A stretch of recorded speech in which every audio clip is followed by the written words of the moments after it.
ընտրություններում հաջողելուց եւ երկրի վարչապետի պաշտոնը ստանձնելուց հետո ինչ ժամկետներում եւ ինչ պայմաններով եք պատկերացնում Արցախահայ ռազմագերիների վերադարձը եւ արդյոք հնարավոր է դա։ Շնորհակալություն։ Համոզված եմ, որ հնարավոր է, համոզված եմ։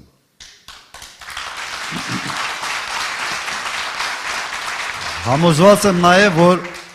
այս իշխանությունը դրանով չի զբաղվում։ Դուք իրենք ասում են, չէ, մենք ինչ էին ասում։ Ասում են, մենք զբաղվում ենք, բայց սա նուրբ թեմա է, լավ է դրա մասին չխոսանք, բայց մենք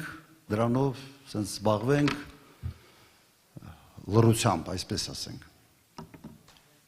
Երեք ինչ որ ասեց արցախցիների մասին, մեկ բանի վկայություն է, ոչ թե չեն զբաղվում, այլ ուզում եմ, որ նրանք այնտեղ մնան, որ հանկարծ հեղինակություն ունեցող մարդիկ չհայտնվեն այստեղ եւ չփորձեն միավորել նաեւ արտագաղթած մարդանց ինչ-ինչ նպատակների համար։ Սա է նպատակ։ Պետք է զբաղվել։ Օրինակ ամոթալի էր, որ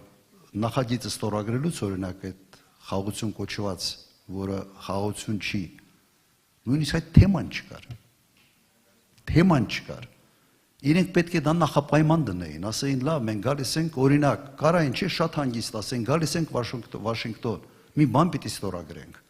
Դժվար է, մենք դրա պատասխանը պիտի տանք, մարդիկ մեզ հարցնելու են։ Լավ, գոնե մի քանի օգու բաց թողեք։ Կարային չէ ասեն։ Չեմ կասկածում, որ հնարավոր է դա անել։